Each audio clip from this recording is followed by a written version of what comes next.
வணக்கம். நம்ம சேனலுக்கு தொடர்ந்து ஆதரவளித்துக் கொண்டிருக்கும் நல்ல உள்ளங்களுக்கு நன்றி. தொடர்ச்சியாக ஆதரவு. ஒரு பக்கம் விஜய், ஒரு பக்கம் எடப்பாடி பழனிசாமி, திமுக இப்படியே பேசிட்டு இருக்கும்போது மீண்டும் அண்ணாமலை. சரி, அண்ணாமலை வேகம் எடுத்து கொண்டிருக்கிறாருன்னா அமைதியா இருக்கிறதே நல்லது அப்படிங்கிற ரேஞ்சுக்கு அவரை கொண்டு வந்துட்டாங்கன்னே சொல்லலாம். சமீபத்தில் நடந்த மாவட்ட தலைவர்கள் கூட்டத்தில் நடந்த அவமரியாதை ஏற்கனவே என்ன சொன்னோம். டெல்லி இவரை கண்காணித்து கொண்டிருக்கிறது, அது அவருக்கும் தெரியும்.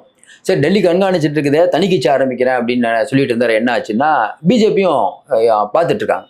ஒருவேளை தணிக்கை ஆரம்பிச்சா நமக்கு இழப்பு. அண்ணாமலையை நீங்க இடி எல்லாம் இருக்கட்டும். ஆனாலும் அண்ணாமலை இப்போ ஏதாவது ஒரு புது பிரச்சனையை கொண்டு வந்தா அது வரக்கூடிய தேர்தலில் பிஜேபியை பாதிக்கும். பிஜேபியோட இயல்பு எப்பயுமே இவ்வளோ நாள் வளர்த்து விட்டோம், கொஞ்ச நாள் கட்சி வேலையை பார்க்கட்டும். இனிமேல் எதுவும் அவருக்கு ஏகப்பட்ட வாசல்கள் எல்லாம் அடைபட்டு விட்டது. சொல்றதை செய்யணும், சொல்றதை மீறி செஞ்சா பிரச்சனை. உள்ளேயும் போக முடியாது, வெளியிலையும் வர முடியாது. கட்சியில இருந்தாலும் பெரிய ஆளாக்க முடியாது, வெளியிலையும் நீங்க போக முடியாது. லாக் போட்டாங்க. அதாவது இவர் என்ன நினைச்சாரு, கட்சியே நம்மளை கட்டம் கட்டி அனுப்பட்டும், அந்த அளவுக்கு சில வேலைலாம் பேசட்டும். ஏங்க நீங்க தனி கட்சி ஆரம்பிக்க இருப்பீங்களா அப்படின்னு கேட்டால் என்னங்க சொல்லணும்? பிஜேபி தான் என் உயிர், மோடி தான் என்னுடைய, அப்படிதான் சொல்லிட்டு இருப்பாரு. மோடி தான் என்னுடைய தெய்வம் அப்படிலாம் சொல்லுவார். தனி கட்சி ஆரம்பிச்சா உங்கள்கிட்டலாம் சொல்றேன் அப்படின்னா என்ன பேச்சு அது? அப்ப ஏற்கனவே நம்ம ரோல்ஸ் ராய் கார், நம்ம மணச்சநல்லூர் திமுக எம்எல்ஏ சொன்னார்ல, ரோல்ஸ் ராய் கார் வாங்கணும்னா ஊரில் இருக்கவங்க கிட்டிலாம் நான் எடுக்கணுண்டு. அந்த வார்த்தை எப்படியோ அதே மாதிரி தான் இந்த வார்த்தை. சரி, மாவட்ட தலைவர்கள் கூட்டத்தில் நடந்ததுன்னா ஜூவி ஏன் அந்த மாவட்ட தலைவர்கள் கூட்டத்தில் நடந்ததை பற்றி பேசியிருக்காங்க. இப்போ ஜூவி வெளியிட்ட செய்தியில் மாவட்ட தலைவர்கள் கூட்டம் அண்மையில் நடந்தது. அந்த கூட்டத்தில் பார்த்தீங்கன்னா மாவட்ட பார்வையாளர்கள் யாரும் கலந்துக்கல. இதற்கு முன்பு நடந்த கூட்டத்திலலாம் மாவட்ட பார்வையாளர்களும் கலந்துக்குவாங்க. இந்த தடவை ஏன் கலந்துக்கலன்னு விசாரிக்கும் போது, இல்லைங்க, மாவட்ட பார்வையாளர்கள் பெரும்பாலானோர் அண்ணாமலையுடைய ஆதரவாளர்கள். எங்க விஷயம் வெளியில கசிஞ்சிருமோன்னு சொல்லிட்டு மாவட்ட தலைவர்களை வச்சு மட்டும் மீட்டிங் போட்டார் நயினார் நாகேந்திரன்.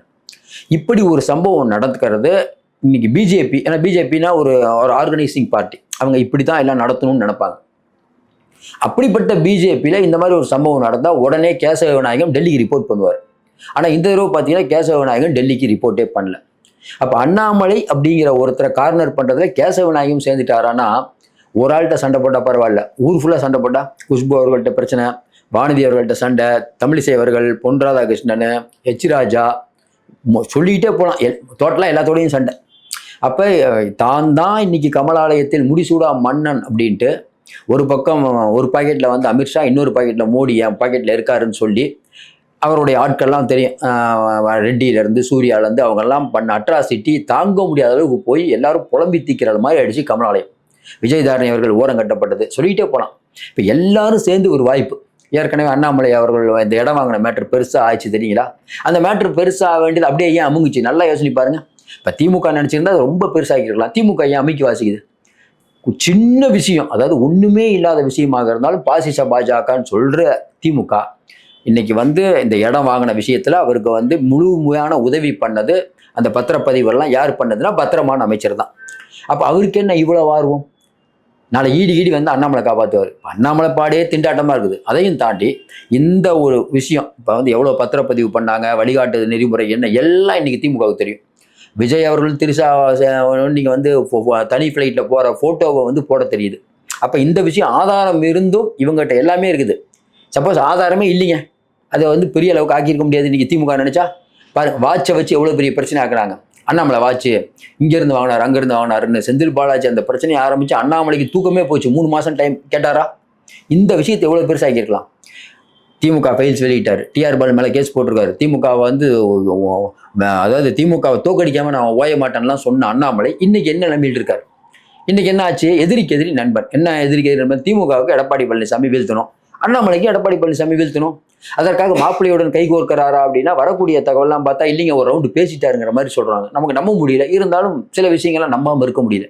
டிடிவி தினகரன் டக்குன்னு வெளியில போறது, ஓபிஎஸ் ஒரு பக்கம் பண்றது, இதெல்லாம் வச்சு பார்க்கும்போது இன்னொன்று, டிடிவி தினகரன் வெளியில போனதுக்கு தான் காரணம் அப்படின்னு பத்திரிகையெல்லாம் எழுதுறாங்களாம்.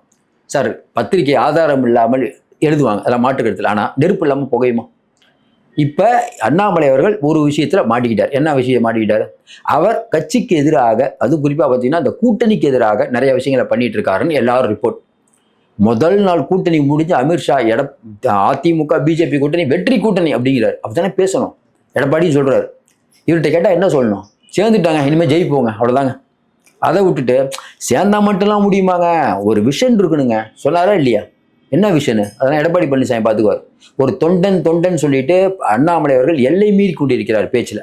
அப்புறம் என்ன பண்ணாங்க, பிஜேபியில் கூப்பிட்டு சொல்லிட்டாங்க, தம்பி ரொம்ப அதிகமாக போகிற, கொஞ்சம் அமைதியாரு. இங்கே சமீபத்தில் நடந்த கூட்டத்தில் எல்லாரையும் பார்த்துட்டு இருக்கும்போது அண்ணாமலை அமைதியாக உட்காந்துருந்துருக்காரு பொழுது அமித்ஷா கேட்டாராம், என்ன அண்ணாமலைஜி நீங்கள் இன்னுமே சொல்லலைன்ட்டு.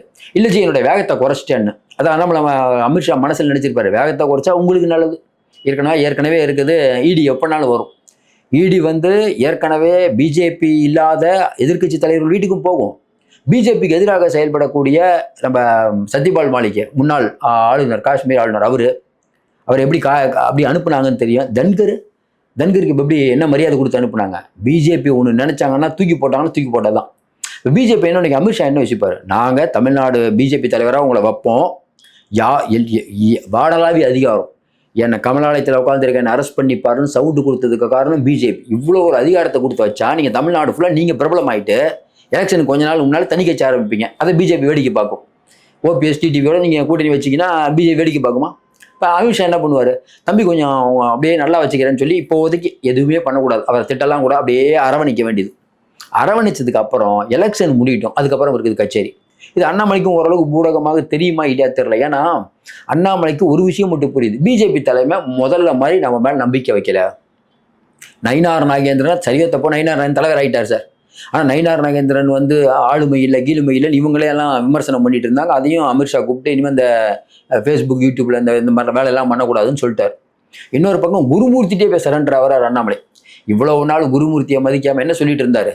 சில பேர் நினைக்கிறாங்க நான் அவங்க வீட்டில் போய் நிற்கணுன்ட்டு, அதெல்லாம் நிற்க முடியாதுண்ணா சொன்னாரா இல்லையா சுப்பிரமணிய சாமி, அவங்ககிட்டலாம் நான் நிற்கவே முடியாது. குருமூர்த்திக்கும் அண்ணாமலைக்கும் உள்ள பகை ரொம்ப நாளாக பகை எல்லாருக்கும் தெரியும். ஏன்னா குருமூர்த்தி அவர்கள் ஆர்எஸ்எஸ்ஸை மீறி நேரடியாக வந்தவர் ஐயா அண்ணாமலை. அப்போ குருமூர்த்தியோட பேச்சை அவர் கேட்க மாட்டார். குருமூர்த்தி அண்ணாமலையான் சண்டையில் நேரம் பார்த்து குருமூர்த்தியோட கை ஓங்கிடுச்சு. இப்போ அண்ணாமலை குருமூர்த்தி வீட்டுக்கு போகிறார், பார்த்துக்கோங்கண்ணா என்னை காப்பாற்றுங்கண்ணா அப்படின்ட்டு. அவர் அப்படியே குருமூர்த்தி எப்படி டைப்னா உங்களுக்கு தெரியல, அவரால் தான் உலகமே சுற்றுதுன்னு நினைக்கக்கூடிய ஒருவர். அவர் பார்த்துருக்கீங்க, அவர் பேட்டிலாம் பார்த்தீங்கன்னா அப்படி தான் தெரியும். அப்படிப்பட்ட சூழ்நிலையில் இப்போதும் கட்டம் கட்ட கொண்டிருக்கிறார் அண்ணாமலை. எப்படியாவது அண்ணாமலையை டார்கெட் பண்ணணும் அப்படின்னு இவங்கெல்லாம் நினச்சிருக்காங்க. அண்ணாமலைக்கு எம்எல்ஏ சீட்டு அப்படின்லாம் நிறைய பேர் பேசுகிறாங்க. இன்னைக்கு இருக்கக்கூடிய சூழ்நிலையில் இந்த ஆட்சி ஒருவேளை அடுத்து எடப்பாடி பழனிசாமி வந்தால் அண்ணாமலையுடைய நிலைமை என்ன? அப்போ அண்ணாமலை என்ன யோசிப்பார், எடப்பாடி பழனிசாமி தோத்தாருன்னா பிஜேபி நினைக்குமா, பரவாயில்லப்பா நயினாரை போட்டு நம்ம வேஸ்ட் பண்ணிட்டோம்பா, தனியாகவே நின்றுக்கலாம் பொழுது அண்ணாமலை சொல்கிறது தான் சரி, தொண்டர்கள் பேச ஆரம்பிப்பார்கள் நினைக்கிறாரு. பிஜேபியினுடைய வரலாறு அப்படிங்கிறது அது என்ன, இது வரைக்கும் பல பேருக்கு பண்ண விஷயங்கள் என்ன அப்படிங்கிறது அண்ணாமலை வரலாறை படித்தவர். ஏன்னா வரலாற்றை படித்தா ஐபிஎஸ் ஆயிருக்காரு, தெரியும் நினைக்கிறோம். வரலாறு எவ்வளவு தெரிஞ்சிருந்தாலும் சில உணர்ச்சி வசப்பட்டு சில பேர் எடுக்கக்கூடிய முடிவு அவங்களுடைய வாழ்க்கையை மாற்றி அமைக்கிடும். அந்த வகையில் அண்ணாமலை அவருடைய நிலைமை ரொம்ப மோசமாகிக் கொண்டே இருக்கிறது. சமீபத்திய மாவட்ட தலைவருடைய கூட்டமே அதுக்கு சான்று. தொடர்ந்து ஆதரவு கொடுங்கள். மீண்டும் சந்திப்போம். நன்றி, வணக்கம்.